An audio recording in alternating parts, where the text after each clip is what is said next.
Bonjour, bonjour et bienvenue à Montpellier, Congrès national du bâtiment durable. Et cet après-midi, nous allons parler de la mise en place de la REP, pour faire court, du PMCB. Et avec moi pour en parler, monsieur Bruno Mouzet. Bonjour. Bonjour. Vous êtes le directeur des relations adhérents à Val-d'Elia. Alors, on va reparler de Val-d'Elia, mais dites-nous en 2 mots qui est Val-d'Elia. Val-d'Elia, c'est un éco-organisme. Donc, c'est une société qui permet aux gens qui sont impactés par un dispositif comme une REP qui se met en place de déléguer leurs responsabilités. Et ensuite, l'éco-organisme va mettre en place un système de collecte et de traitement des déchets qui sont concernés. Et vous êtes un des 4 organismes qui va s'intéresser aux déchets du bâtiment. Tout à fait. Donc, on a été 4 à candidater à l'agrément. On a été tous les 4 agréés. Donc, maintenant, il y a 4 éco-organismes qui, conjointement, vont répondre aux obligations de nos metteurs en marché. Alors, on va voir justement comment vous allez faire et comment ça se passe dans la vraie vie. Mais avant, je voudrais qu'on revienne sur la REP. Expliquez-nous de quoi il s'agit et quelles sont finalement les contraintes. Alors, une REP, et l'intérêt. Oui. Une REP, ça veut dire responsabilité élargie du producteur. Donc, ça donne au fabricant d'un matériau la responsabilité de gérer la fin de vie de ce matériau. Alors évidemment, quand on est dans le bâtiment, ça paraît loin la fin de vie du matériau, puisque généralement c'est la fin de vie du bâtiment. Du coup, ça peut être dans 20 ans, dans 30 ans, dans 40 ans. Donc les producteurs, quand un dispositif législatif leur donne l'obligation d'élargir leur responsabilité jusqu'à la fin de vie, ils créent ou ils rejoignent des éco-organismes, ils délèguent la responsabilité à l'éco-organisme qui va mettre en place sur tout le territoire un système de collecte et de traitement de tous ces déchets du bâtiment.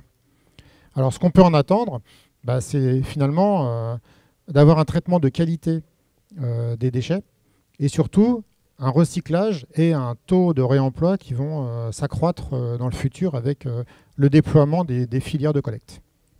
Donc, vous êtes la cheville ouvrière, on va dire, de cette loi. Oui, oui, tout à fait. On est un tiers de confiance technique qui va permettre la mise en place, la transformation opérationnelle de cette réglementation. PMCB, qu'est-ce que ça veut dire? Ça veut dire produits et matériaux de construction pour le bâtiment. Donc en fait, vous allez gérer tous ces déchets-là. Ouais, tous les déchets, voilà, ici on est dans un bâtiment, donc tous les produits qui font partie du bâtiment, c'est-à-dire pas l'aménagement intérieur, où là on est plutôt dans le mobilier, mais tout ce qui fait partie du bâtiment lui-même est inclus, est incorporé, impacté par cette nouvelle réglementation. Alors, qui s'impose à tous? Qui s'impose à tous, alors qui s'impose à tous les metteurs en marché dans un premier temps. Donc par metteur en marché, on entend le fabricant d'une matière, par exemple, mais aussi un distributeur qui va importer un produit sur le territoire pour la première fois, donc qui sera metteur en marché, ou un distributeur qui a une marque de distribution, une MDD. Là aussi, il est impacté, il est concerné, il est metteur en marché. Ensuite, elle s'impose aux utilisateurs de la filière, c'est-à-dire aux gens qui vont faire de la rénovation, qui vont démolir, qui vont déconstruire, qui vont devoir trier et mettre les déchets du bâtiment dans les bonnes bennes pour que nous, on puisse derrière les traiter. Les valoriser. Les valoriser, oui. Val-d'Elia, vous avez en fait une première expérience et c'est cette expérience-là que vous allez mettre à profit pour les déchets bâtiments. Expliquez-nous un petit peu comment ça se passe et comment on réussit, on va dire, ce passage, pour respecter la loi, tout simplement. Ouais. Alors effectivement, Val-d'Elia existe depuis 11 ans maintenant. On a une première expérience dans le mobilier, puisque la même réglementation est arrivée en 2012 dans le mobilier, dans les déchets du mobilier.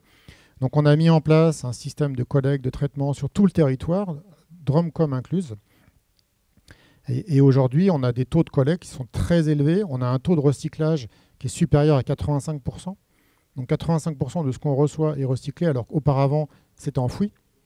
Donc ça fait des bénéfices très importants et ces matières sont redonnées aux industriels pour qu'ils l'incorporent dans les matières premières, on va dire neuves, et qui refabriquent avec des produits. Et du coup, on est en boucle fermée, on n'est plus dans des boucles où on va aller chercher systématiquement dans la terre des matières premières pour fabriquer des produits. Donc toute cette expérience qu'on a connue, nous, sur ces 10 ans de mobilier, on la met évidemment au bénéfice de la PMCB, car une partie de nos adhérents, qui sont les aménageurs d'espaces comme celui-ci sont concernés par les deux, en fait, puisqu'ils font une partie meuble et une partie immeuble. Donc c'est pour ça qu'on est venu dans la REP PMCB. Et pour mettre à profit cette expérience. Mais donnez-nous un exemple, en fait, je ne sais pas si... un exemple très concret sur des menuiseries ou sur du béton ou sur de la brique. Comment ça se passe dans la vraie vie? Qu'est-ce que vous êtes en train de mettre en place? Alors, prenons la menuiserie, puisque vous le citez. Aujourd'hui, la plupart des menuiseries viennent remplacer en rénovation des menuiseries déjà existantes. Donc les menuisiers déposent une menuiserie, ils viennent poser la nouvelle. L'ancienne, ils vont la mettre sur le chevalet qui a servi de livrer la nouvelle. Une fois qu'ils ont un certain nombre de menuiseries, nous on va venir et on va donc collecter toutes les menuiseries usagées qu'ils auront dans leur stock. Et puis on va les déconstruire, c'est-à-dire que le verre plat va être détaché du cadre pour refaire ensuite du verre. Donc on va l'envoyer chez des verriers et les verriers vont pouvoir refabriquer du verre parce qu'aujourd'hui, il faut quand même savoir qu'on a de plus en plus de mal à trouver du sable pour fabriquer du verre. Donc du coup, pouvoir réutiliser du verre déjà existant, ça économise du sable qu'on aurait du mal à trouver. Et puis avec le cadre de la menuiserie, le PVC par exemple, on va refaire du PVC qui va resservir à faire une nouvelle menuiserie. Et idem avec l'aluminium. Idem avec l'aluminium. Bon, alors des fenêtres en aluminium, il y en a un peu moins en déconstruction parce que c'est plus récent. Mais effectivement, quand on aura des fenêtres en aluminium, parfait, ça sera tout à fait recyclable aussi. D'accord. Donc on a vu que tout le monde était concerné, qu'il y avait des metteurs sur le marché, des émetteurs sur le marché. Il y a une autre catégorie de personnes. Comment ça se passe? Ensuite, donc, il y a les metteurs en marché, c'est pas les personnes, il y a les utilisateurs, les bénéficiaires, on va dire, de cette filière. Donc ce sont majoritairement des artisans qui vont venir faire des travaux de rénovation, par exemple, qui vont changer la salle de bain chez vous, donc il va déconstruire la salle de bain. Qu'est-ce qu'il fait de ces déchets, en fait? Eh bien, on met en place toute une filière de collecte chez les négoces qui vendent des matériaux de construction. Donc les négoces ont l'obligation de collecter maintenant les matériaux de construction à partir du moment où ils font 4000 m² de surface de vente, ce qui englobe la grande majorité des magasins. Du coup, l'artisan, lui, il déconstruit la salle de bain, il retourne chez son négoce, là où il a acheté les matériaux pour construire votre nouvelle salle de bain, et il va trier. Alors par contre, ça c'est l'obligation de la filière, c'est de trier. Donc il va trier les matériaux inertes d'un côté, les matériaux plastiques de l'autre, le bois, etc., en différents flux, et ensuite ces flux seront pris en charge par l'éco-organisme pour les recycler. Ça, c'est pas une évidence pour l'artisan aujourd'hui. Comment on les accompagne? Est-ce que vous mettez en place des choses pour les accompagner? Comment ça se passe? Alors, ils sont accompagnés sur les sites des négoces. Par le négoce. Donc, il y a une personne qui est là, qui est soutenue par l'éco-organisme financièrement et qui va venir donc expliquer à l'artisan le type de tri qu'il va falloir faire. Parce que si l'artisan veut bénéficier du système et avoir la reprise gratuite, parce que du coup, en déposant dans ces bennes-là, il ne paye pas. La condition, c'est de faire du tri. Donc il va falloir qu'on lui explique, dans cette benne-là, on peut mettre telle et telle chose. Il y a des bennes où c'est plus compliqué, avec les produits isolants, par exemple. Il faut arriver à les différencier les uns des autres. Donc on va tous monter en compétence en même temps. Ça va prendre le temps que ça prendra. Mais en tout cas, c'est essentiel pour qu'on ait des résultats derrière élevés en recyclage ou en réemploi, de faire du tri dès le départ. Vous avez votre expérience avec le mobilier. Ça a pris combien de temps pour les acteurs du mobilier à bien pouvoir se mettre en place? Ça prend beaucoup de temps, beaucoup plus que prévu. Même si on met en place une filière gratuite, derrière, les gens ont des habitudes et c'est très difficile de changer. Là, on a équipé à peu près 260 points de collecte en France. La dernière fois que j'ai regardé, on était à 2000 tonnes de déchets qui nous ont été rapportés. On en attend 40 millions de tonnes. En fait, non, enfin 40 millions pour toute la filière. Et nos camarades, c'est pareil, ils ont des retours qui sont faibles. Dans le mobilier, la première année, on a eu 6000 tonnes de déchets. Il fallait aller se battre chez les détenteurs, donc les clients utilisateurs, on appelle ça, nous, des détenteurs, chez les détenteurs pour leur dire, donnez-nous les déchets, arrêtez de payer, arrêtez d'aller à tel et tel endroit. Il y a une filière qui est mise en place avec des objectifs, des obligations de recyclage, utilisez-la, elle est gratuite. Ça met 5-6 ans avant de rentrer dans les mœurs. Donc là, j'imagine qu'on va être à peu près dans les mêmes conditions. C'est des matériaux qui vont être utilisés pour le recyclage, mais dans le bâtiment, aujourd'hui, on parle beaucoup de réemploi.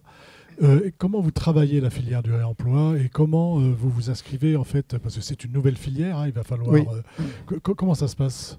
Alors, par exemple, dans le mobilier, on a 260 partenaires de structures de l'économie sociale et solidaire à qui on donne accès au gisement. Donc, quand une entreprise veut se défaire de ses mobiliers, elle nous appelle. On lui propose de faire un don aux structures de l'économie sociale et solidaire. Si elle est d'accord, eh bien, on fait venir des structures qui vont venir faire du picking, prendre ce qu'ils vont trouver intéressant pour le revendre ensuite, le remettre en état et le revendre dans leur magasin. Bien là, on va pratiquer à peu près de la même manière. On a commencé par exemple sur la moquette. Là, on a déjà fait des opérations de réemploi sur la moquette avec un de nos partenaires qui est dans le nord de la France. Les moquettes dans les entreprises sont changées quand même plus souvent que la durée de vie ou d'usage normale d'une moquette. C'est-à-dire qu'au bout de 5 ans, 7 ans, la moquette est changée alors qu'elle pourrait durer facilement 15 ans. Donc elle est encore en bon état. Donc l'idée, c'est de venir de la nettoyer, ensuite de la déposer, de la ramener sur un de nos partenaires qui va ensuite, lui, la proposer en revente auprès d'autres entreprises qui voudraient s'équiper avec des produits de réemploi, parce que c'est de plus en plus le cas. Il y a aussi des obligations pour les acheteurs publics d'acheter 20% de réemploi. Voilà. Donc ça fait partie des opportunités pour le réemploi. Du coup, maintenant, il faut arriver à fournir. Parce que le réemploi, beaucoup d'entreprises souhaitent en faire, souhaitent en acheter. Il faut trouver des partenaires qui sont capables. Les partenaires et la ressource. Exactement. Donc nous, notre travail, ça va être de donner accès à ces partenaires au gisement pour qu'ils puissent derrière revendre ces produits en réemploi. Alors on arrive un petit peu au terme de notre échange. Est-ce qu'il y a quelque chose qu'on n'a pas dit qui vous semblerait important de dire, ou en tout cas quelque chose sur lequel vous voulez appuyer? Oui, alors là où je voudrais appuyer, c'est sur le tri. C'est très important de faire du tri et de penser, quand on construit, à la déconstruction. Parce que si c'est facile à déconstruire, ça sera facile à trier et ça sera facile à recycler ou à réemployer. Donc les choses qui sont collées, qui sont mélangées, celles-là, elles seront foutues, on n'arrivera pas à en faire grand-chose. Par contre, les choses qui sont facilement séparables, là, on va pouvoir avoir des taux de recyclage et de réemploi très importants. Donc dès le départ, en fait, il faut penser à la fin de vie des produits. Voilà. Attention aux matériaux composites. Merci beaucoup d'être venu sur le plateau de Bâti-Journal TV pour nous parler de Val-d'Elia et évidemment de la REP et des actions que vous mettez en place pour réussir cette mise en place. Une émission à retrouver sur notre site Bâti-Journal TV et sur les sites de nos partenaires que sont le magazine Planète Bâtiment et bien sûr le Congrès. Merci à vous. Merci. Merci, au revoir.